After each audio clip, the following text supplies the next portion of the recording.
What is a fire team? Well, I'm going to talk to you about that today. My name is Jerry Green.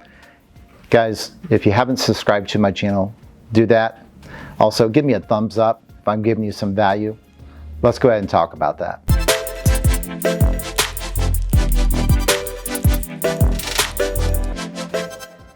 So let's talk a little bit about what a fire team looks like. And you go, what in the heck is that, Jerry? And explain to you what this fire team principle is all about. So a fire team principle really comes from a military tactic. And a lot of you are probably familiar with that if you've been in the military. I was in the military, but I never learned that till just years ago here. So a fire team principle is really based upon someone managing no more, or I should say managing, communicating to no more than 4 people at one time. So you got 4 people under that fire team leader. So as I look at this, I started thinking about this and I started working with my COO in my company too, where we started thinking about this and thinking, wow, this really could make a big impact on our business. We started breaking this down and we realized that a lot of times that a big problem with a lot of teams is one person is managing too many people at once. We started looking at this fire team principle a lot more. And this came from another buddy of mine that's been a mentor of mine for a while. And it's that, it's like, instead of trying to manage, 20 people or 10 people, one person, break it up where you create fire teams.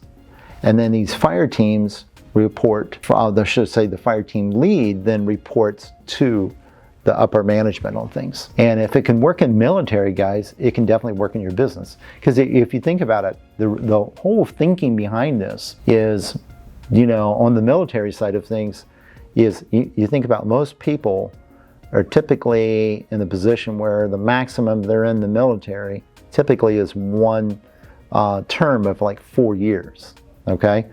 So if that's the case, they have to be in a position where they can quickly train people, get them into the system on things, and then be able to replace them quickly with other people, okay? And so they thought about that and thought, wow, if that's the case, if you think about it, they're one of the most efficient organizations in existence. So if you think about that when it comes to operational side, why wouldn't we take some of this and apply it to our business? So that's what we started doing. So we started applying this to our business, and we were able to go in, guys, and then basically set it up where one person could be a team lead and they can have people underneath them that are reporting to them instead of having 20 people report to one person. We started establishing basically what we call fire teams within the business. So in real estate side of things, think about this. As you build things out, you could first of all have that where, let's just say, for example, sales is a perfect example of this. So you could have a sales team. You could have people involved in acquisitions. You could have people involved in dispositions. Well, let's say you have a smaller team. You can have all those people, okay, reporting to one team lead.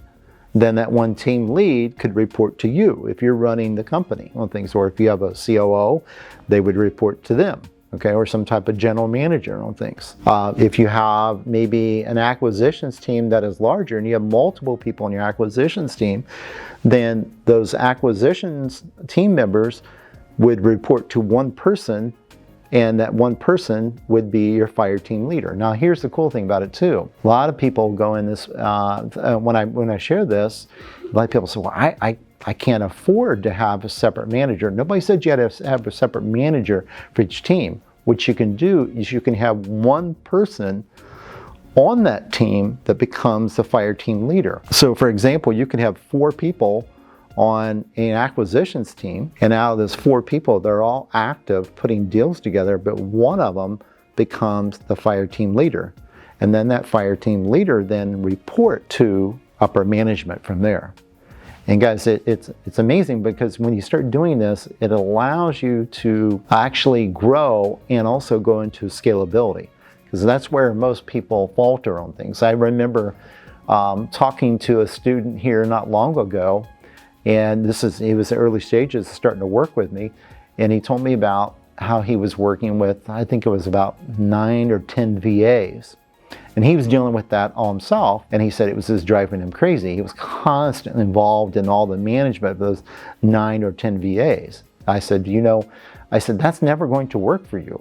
He says, what do you mean? And I said, you're always going to continue in that pattern. He says, because he was in a position where his answer was he needed to add more VAs, it would make it easier. And I go, whoa, wait a minute.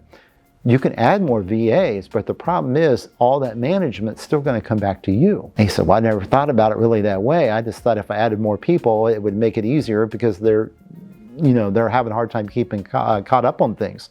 So what I told him, I said, look, what you need to do is you can work with his VAs, but maybe make one of those VAs a fire team leader and break it up to groups of 4.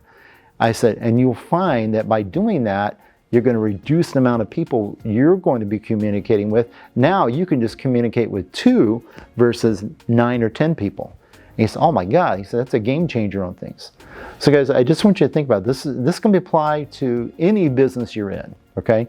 But as we look at real estate, I think you'll find that it will make a huge impact on your growth side of things. Because once you get this down, the cool thing about it, it is a process that allows you to continue to grow over and over again. And you can take it to any level you want because there's no end in this. You can continue to build the fire teams, layer them one after another, after another, after another. So it's a simple concept, guys, based upon military, training. And like I said, if you look at this, they're the best at training in the world. So why not take advice from them? Guys, I hope that this helps you some here. If you would, subscribe to my channel, guys. Give me a like here and let me know that you enjoy this here. And we'll talk to you in the next one.